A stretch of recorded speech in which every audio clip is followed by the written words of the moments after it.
If you're listening to this and you're struggling, I'm going to sit with you for a moment. And for the next couple of minutes, we're just going to take time away from everything else and make some space for what you're feeling. In times of grief, fear, and unimaginable tragedy, trying to make sense of what happened or why something happened can be confusing. In an instant, the world around us can feel entirely different. It can feel scary, and it is normal to feel sad, to feel shaken, to be heartbroken, even angry. The thing is, grief hurts because it holds the weight of love that is lost. And at the same time, it holds the pain and shock of having our shared sense of safety and kindness broken. Now, what we've learned is that when we're faced with these kinds of overwhelming feelings, it can be helpful to find ways to process them actively, rather than letting them sit and gather. There's some research that suggests that actively engaging with our emotions through journaling, exercising, even just talking it out, can help us regain a sense of control and perspective.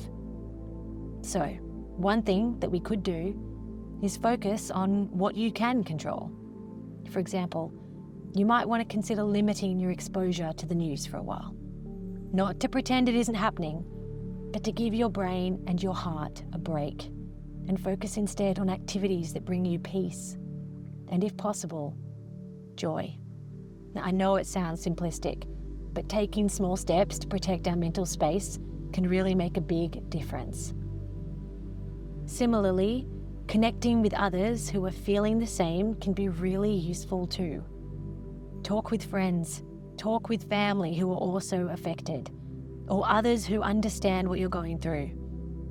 Sharing your feelings and experiences helps us feel less alone, and being gentle and vulnerable with others helps us be gentle and vulnerable with ourselves as well. Often, one of the best ways you can help yourself when you're feeling low is to turn outward.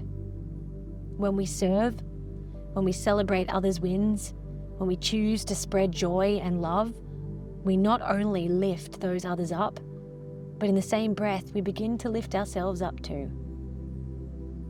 I know this is a tough moment right now, but in times of distress, it is important to remember that there is more good out there than evil. And whilst we shouldn't ignore or reduce the pain and hurt of tragedy, even in the depth of heartbreak, we can remind ourselves of the examples of love, bravery, generosity, and human decency that are our collective strength.